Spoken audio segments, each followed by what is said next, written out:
মানে পরিমণি শেখ সাদি একই রুমে আছে, একই বিছনায় আছে। ড্রাইভার থেকে শুরু করে নিম্ন শ্রেণী থেকে শুরু করে ওর মানে মানুষের সাথে শুইতে মানে বিন্দু পরিমাণ দ্বিধাবোধ নাই।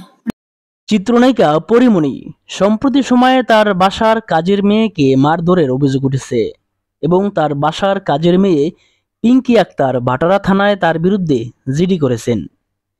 পিঙ্কি আক্তার জানান, পরিমণির গোপন সব খবর তিনি জেনে গেছেন বিদায় তাকে মেরে ফেলার উদ্দেশ্যে মারধর করা হয়েছে এবং সেই সাথে পরিমণির সব গোপন কিছু গণমাধ্যমে প্রকাশ করে দিলেন তার বাড়ির কাজের মেয়ে পিঙ্কি আক্তার। একসাথে থাকা হচ্ছে, বাসায় আসছে, একসাথে থাকতেছে, যাইতেছে, ঘুরতেছে।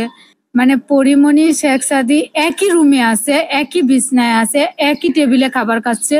তাহলে ওনারা বিয়ে করছে না করছে সেটা তো আর আমি জানি না। মানে এটাই তো, এখন সবাইকে নিয়ে যদি শোয়া যায় তো এখন আপনি কাকে ডিপেন্ড করবেন যে স্বামী? এখন সাপোজ মনে করেন আমি 12টা ছেলে নিয়ে শুইলাম, এখন আপনি কাকে আমার হাজবেন্ড হিসেবে দেখবেন বলেন? এ সময় পিঙ্কি আক্তার বলেন, পরিমণি আর শেখ সাদির সঙ্গে ঘনিষ্ঠ সম্পর্ক রয়েছে। তারা একই বিছানায় একই রুমে রাত্রি যাপন করেছেন। আদৌ তারা বিয়ে করেছেন কিনা সেটি আমার জানা নেই।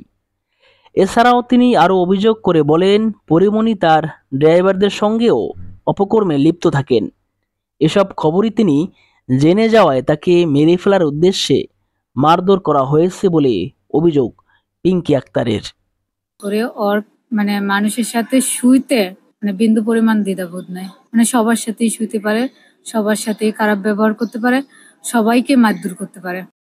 অন্যদিকে পরিমণির অভিযোগ, তাকে ফাঁসানোর জন্য কৌশলে এই মেয়েটি কাজের মেয়ে সেজে তার বাসায় প্রবেশ করে এবং বিভিন্ন সময় বিভিন্ন ছবি ভিডিও অন্য কাউকে পাঠাতো বলে অভিযোগ পরিমণির।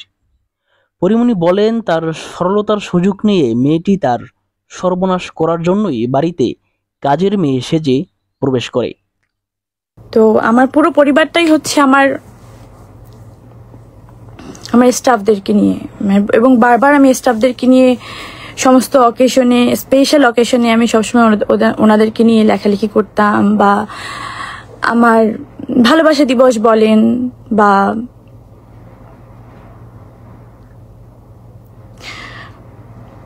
মাদার্স ডে, ফাদার্স ডে, যাই বলেন না কেন আমি কিন্তু ওনাদেরকে নিয়েই লিখতাম, কারণ ওনারাই আমার পরিবার, ওনাদেরকে নিয়েই আমি থাকি। সেখানে একজন আমার গৃহকর্মী ধরেন এক মাস হয়ওনি, সে যদি আমার গৃহকর্মী দাবি করে, ঠিক আছে, তার দিক থেকে করতেই পারে, কিন্তু আমি বলবো সে আমার গৃহকর্মী না।